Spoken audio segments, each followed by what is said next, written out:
Welcome to Exit the Matrix, Stories of Success, with your host, Jane Slack-Smith, where we celebrate the incredible journeys of individuals who've transcended their limitations and achieved extraordinary success.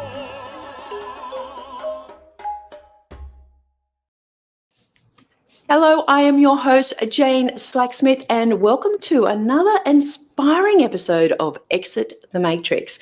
Now, today I have an incredible individual with me. I have Angela Hryniuk, and she has mastered the combined laws of money and enlightenment, prosperity.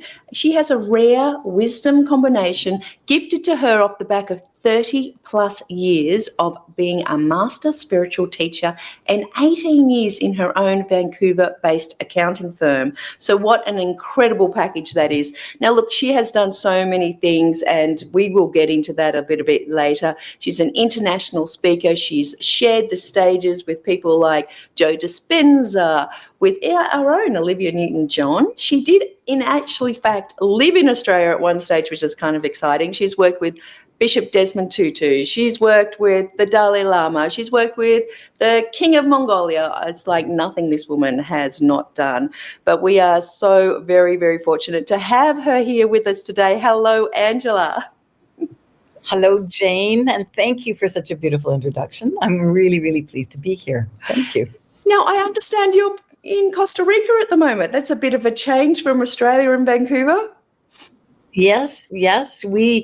We came here about 12, 14 months ago, and within about 6 weeks, we decided we're going to live here.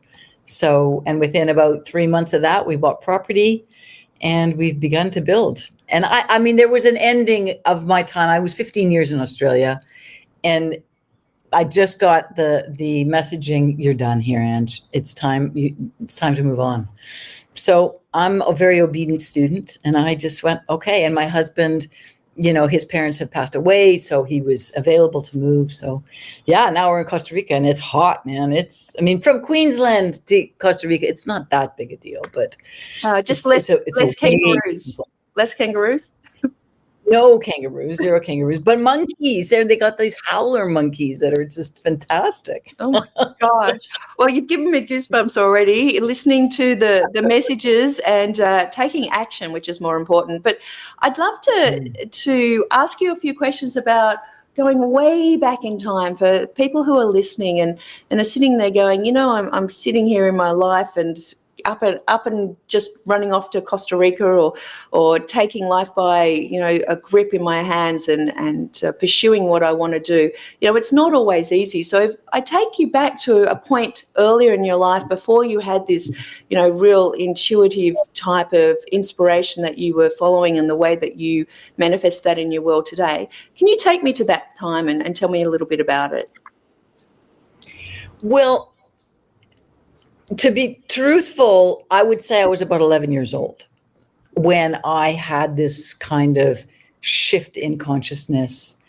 And that was the time when my parents split up. Right. And I was already very spiritually connected. I was already being divinely guided. I already, like that was already on track for me.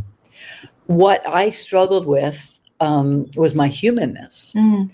So most people don't struggle with their humanness. They just go about, like you say, you know, what's the status quo, what's expected of them, and then they have a spiritual awakening. I had more the opposite. I kind of had a human awakening. And I would say the first big one was when I put the booze down. I was 33, and I was drinking alcoholically. I've been an alcoholic, you know, since I was 14, blackout drinker, just, you know, didn't know how to cope with life, basically. Mm-hmm. And I did the best I could, but I was getting nowhere fast. You know, I had no family. I had no, I was not making any traction. So for me, when I put the bottle down, that was the first awakening into, okay, I'm a human being having a spiritual experience, or actually I'm a spiritual being having a human experience. But I was very confused about my being human, and I was suicidal. So I had, you know, many, many years of suicidal ideation. It's like, it was crazy. I felt like I was like, what are people doing? to the planet, to each other. Like it was just, I couldn't understand being here on the planet. That was, so when I sobered up, it was like, okay, now you got to learn how to be human here. It's like, whoa. Which is such an interesting experience, because most of us, we accept our humanness, right? We have an ego, we have this body, we go through life, we have things happen to us. And for often, a lot of people have a type of awakening and they go, wait a second, I think there's something else out there. But you, complete opposite. You're this spiritual being going, how can people be so bad? Like, why to do this? And did you find that alcohol was your way that allowed you to process that, or just create the gap so that you could actually exist? Okay, now our connection's really... I gotcha. Yeah. Okay. Yeah. I 100% understand what you're saying. And like I say, it was the opposite for me. It was, I've been awake, the whole time. And it was like, oh my God, I have a body. Oh my God, I have to, do things. Because when I sobered up, I mean, I was kind of feral. I grew up in a place where there was a lot of neglect. Okay. And there was a lot of like extreme dysfunction. And I basically raised myself from the age of 11 on, when my parents split up. So, when I came into recovery, it was like I had to learn how to cook for myself, and how often do you brush your teeth, and just kind of basic stuff. Mm-hmm.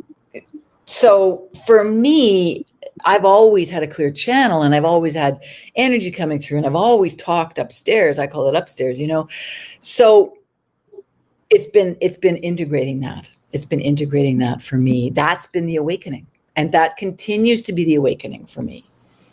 How much spirit can I put in this body? How much, what greatness can I offer the world through this body, through this humanness, right? Yeah. And I say that to young channels, like they can't make money because they're not in their body, so they're having all these amazing experiences, but they can't ask for a wage because, you have to be in a body and feel deserving in order to ask for money for what you do, you see. Which is interesting. You've got this stage in your life, you're 33. I imagine you're an accountant before that. You trained. Oh, so this was the interesting thing. This is the interesting thing is that at 33, I mean, it's a bit of a story, but I won't go into it, is that I said to myself, okay, I want to learn more about the laws of money in the human world, because I knew how to manifest. And my accountant that me and my partner at the time were working with offered me a job. And when I sobered, and I was like a poet, and I was like, oh, Gary, I'm never going to, accounting, forget it. There I was sobering up. I had no human kind of skills. And I phoned him and I said, Gary, I need a job. And I need to set the terms. This was the thing. Like, I was such a rebel. It's like, oh, I'm going to work for you, but I've got to set the conditions. And he was great. And he's like, yep. So no, like I was not of the matrix world at that point even. And then I entered it and he helped me. And it was like, I had to learn how to count receipts and add numbers up. And then I accelerated and learned the properties of it. And then I said, Gary, can I have my own clients? And he's like, absolutely, I'll mentor you. And then I went on to build a great business out of that. So, what's interesting about that is, I mean, having been, someone who's, in the last 20 years, I've educated thousands of people around wealth creation, and I did it from the numbers, and then have gone to the next stage, which is like, well, in actual fact, there's something else that we need to connect to. And you've done it from the other way. But what strikes me is that, and the way that I often talk to people and lead them into the conversation around, well, what's the money stories, and is that a belief that goes through the rest of your life, is that money and finances, with you learning how to be human and humanize your earthly experience, let's call it that, finances were the way that you felt there was that societal norm where you could have that conversation. And it's interesting because I've sat with this for a while going, how can I talk to all of my, property investing people, wealth creation people about this, what seems woo-woo, which is really kind of, wow, this works. And it is the fact that I feel that money and finances is an easy conversation because it's often where the majority of people feel lack. Is that what you found? Well, yes. And it's money and materiality always begins as a thought.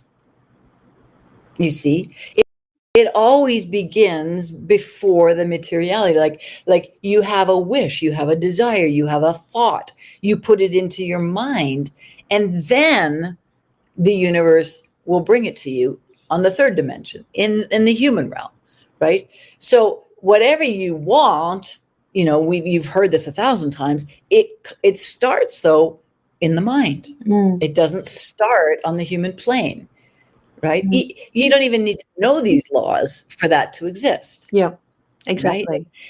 And money is about a sense of security. And, like in the energetic body, it's our root chakra. So if there's been damage to our root chakra, which is right at the base of your bum where you sit, you're going to have trouble with money manifestation. You're going to have trouble with creativity. You're going to have trouble with sexuality. So these three are all intertwined, right? In that energetic spot we call chakras. And if you clear that out, then all manner of manifestation happens. You have a great sex life, you have lots of creativity, and the money flows. You see? So it's hand in hand. It goes hand in hand. So you've got this accounting career, and you've had, you've then have an opportunity to see how you can bring all the rest of your knowledge and spirituality together to that. How did that happen? Tell me about that moment where you thought, I could bring this all to one. Because a lot of people have this duality of trying to keep things separate, don't they?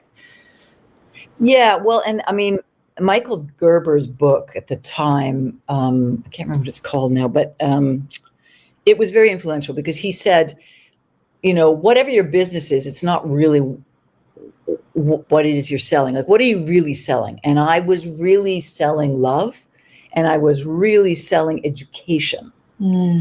So that was the bridge for me because I was a writer and an educator prior to moving into accounting, and I'm a published writer. And so I went through the whole publishing world. So I knew I already loved. So I moved that over into the accounting space, and I built my business around boutique businesses, small businesses, artists, people who struggled with valuing themselves. And in that way, my business was about education. So I just did it through numbers. I just did it through tax returns, right? So just like, the woman who owns a pie shop, she's not really selling pies. She's selling comfort. She's selling home. She's selling love, right? Yeah. So that's how the transition happened for me. I was reading that book at the time. Gosh, I wish I could remember it. The E-Myth Revisited. Yeah. The E-Myth Revisited, and the E standing for the entrepreneur, the entrepreneurial myth. Like, you're not really selling what you think you're selling. And then from there, I noticed I was using all spiritual principles of manifestation to help people build their businesses. And I did that when I was in the publishing world as well. So the next logical thing for me was to feel confident enough just to teach those principles without having a tax return or an accounting behind me. Without having the thing in front to introduce the conversation, going straight for the root. Correct. And, it was a process. It didn't happen overnight. And I this was all in recovery, as I say. So, the first 5 years in recovery, you don't know what's up or down. And there was zero self-esteem. So that was slowly getting built, slowly. And those clients who were accounting clients also became some of my spiritual clients. So they were me, and I've developed a modality that works in the unconscious. And I started building that, in 2000 when 3 years into my recovery. So they were my guinea pigs. I was testing out my spiritual skills and teaching on my accounting clients because they were so open, right? Right. Yeah. And when I came to Australia, I was going back and forth. I mean, I had that business 18 years, but I closed it after quite a few years of being here, 9, 14, about 5, 6 years. I was going back and forth between Australia and Canada to keep that business going. And I came to Australia and I said, I am not doing accounting. I am going to be full on a spiritual teacher that talks about money. That was my niche. And yeah. Now, a quick word from our sponsor, Your Success Club. Your Success Club is a group of vibrant, abundance seekers. If you subscribe to exitthematrix.io, we are going to drop you into the club room, which has lots of goodies, resources, and a free gift just for subscribing. Now, back to the podcast. And prosperity, right? It's about bringing prosperity to people's lives so they can live that life of abundance and then choose with freedom what they want to do, with whom they want to do, and how they want to do it, like uplifting and going to Costa Rica. Precisely. Because abundance to me is not just about money. It's about having time. It's about having relationships. It's about having health. Right? It's a whole bunch of things. I mean, I have 5 pillars of my abundance, right? So it's not just money. Money is part of it. Absolutely. And people get hung up on the money bit and they forget about all the other stuff. And it's like, no. Like, you have all the money in the world and you won't be happy. Right? Yeah. But people aspire for that. And when they get it, that's when they realize, oh my goodness, I got nobody to spend this with. Right? Where are my children? Where are my significant relationships? So I think it's what my realization was, that for wealthy people, the commodity is time, not money.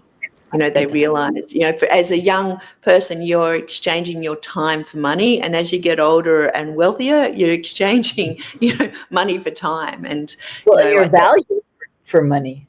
It's your value, not your time anymore. Yeah. So take me to working with Dalai Lama, Bishop Tutu. Like, how did that go from this kind of, okay, I'm going to start, accepting that this is my word, how I'm going to turn up in the world and share with others. How did that happen for you? Well, again, it was another turning point, and it was in that self-esteem place where I was like, there is more to me than just these numbers and accounting.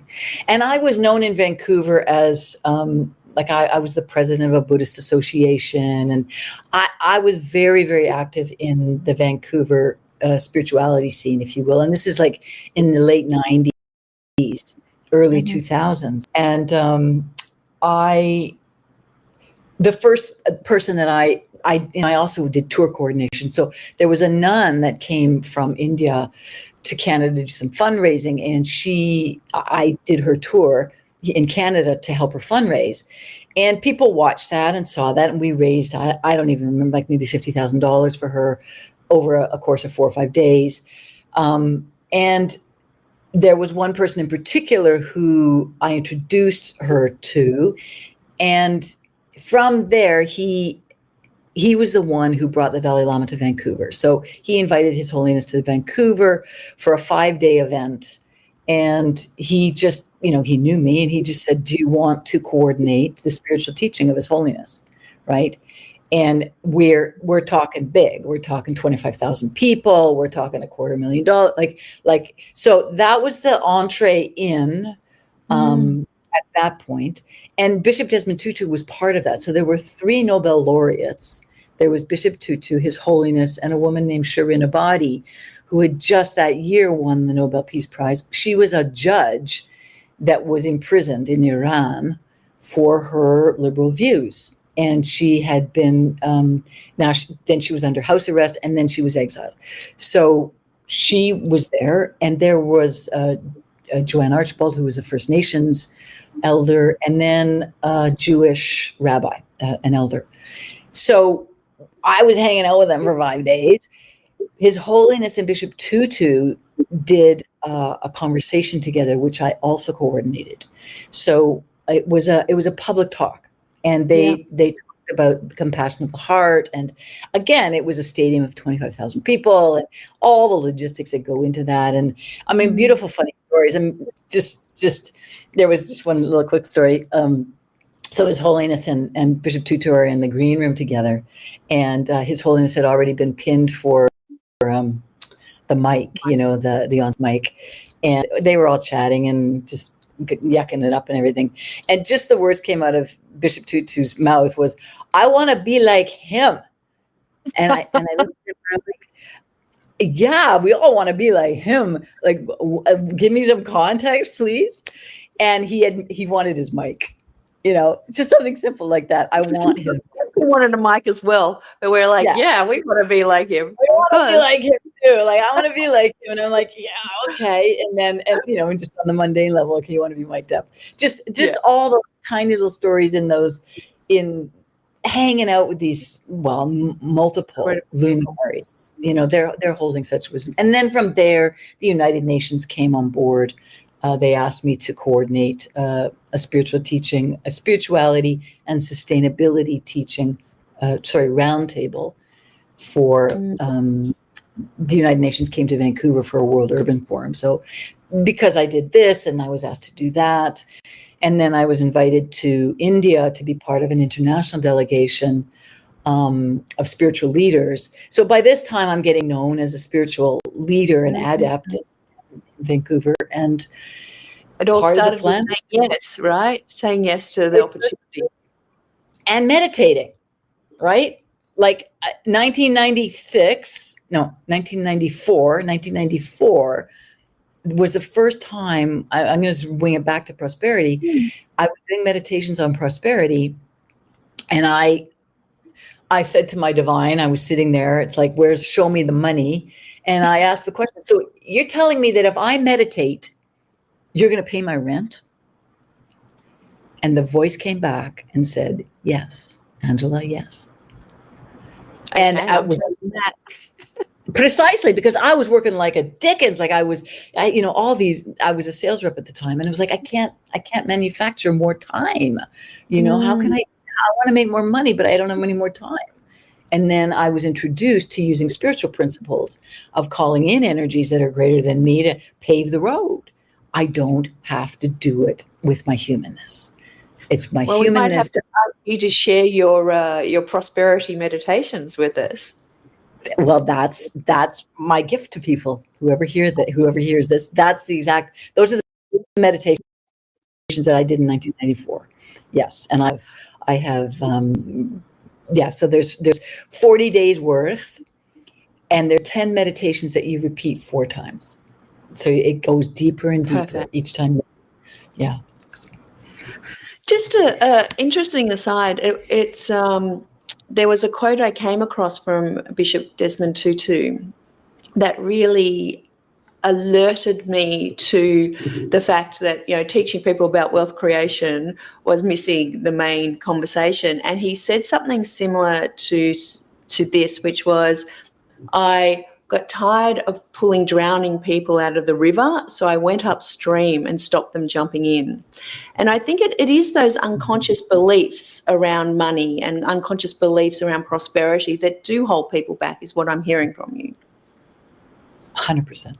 100%. And it all goes back to early childhood. I mean, I know people hate to hear that. However, when we move into the unconscious, that's where the resistances are. That's where the blockages are. And I say to people who've got money blocks, you're probably making your money decisions from 3 or 4 year old perspective. Very confronting, right? From safety, from security, from it's not going to be enough, who's going to take care of me? That's a 3 or 4 year old perspective, as opposed to a more adolescent perspective even, or a mature perspective is, you will always be provided for. You don't get brought to the earth to be forgotten, right? We don't get taken to the top of the heap to just get dropped off into a junk pile. It's just not the way. So it's like we have to go into the unconscious and find out what are we really believing and change it there. And I've got the modality to do that. So that's the beautiful thing. And I think that the fact is that we are set for success when we are gifted life, and it's us getting in the way of our own success that creates where we are with not having the abundance or prosperity that we want. We are brought here exactly that, for success, and we are programmed then to fail. Angela, you are incredible. I'm so glad. Your little interesting story about how you met and worked with Dalai Lama and the Bishop Desmond Tutu, etc. It just blows my mind. And you and what you do and what you bring to the world and your gifts and your spirit and your teachings. We're going to drop below all the ways that you can work with Angela Hryniuk, and in the future we will be also putting down a bit of a link there to her 40 days, is it, of prosperity meditations? Yes. Fantastic. Yes. Thank you so much for being such an amazing guest and sharing with us your story. Thank you for the invitation. I'm brilliant to be here. Thank you so much. Well, as always, here is to your success.